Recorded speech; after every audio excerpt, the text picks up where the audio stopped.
Welcome to the StatTree video module for Categorical Descriptive Statistics. After collecting and scoring your data, the next task is summarizing your data. This video will cover just the categorical descriptives, such as race or gender, and any other variables on your survey which are measured as nominal.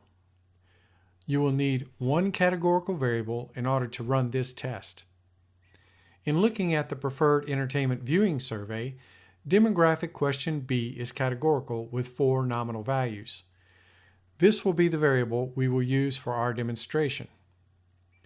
With the PEVS dataset loaded into the global environment in RStudio, you would choose race as the independent variable.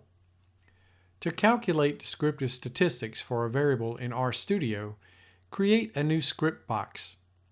In the script box, type in the following code. This code can be copied from the new browser window when you press the script button on the sending page from the StatTree module. Select the code. Now press the Run icon. R will generate an output in the console window with the requested information. To see what this output looks like, press the Output button on the sending page from the StatTree module.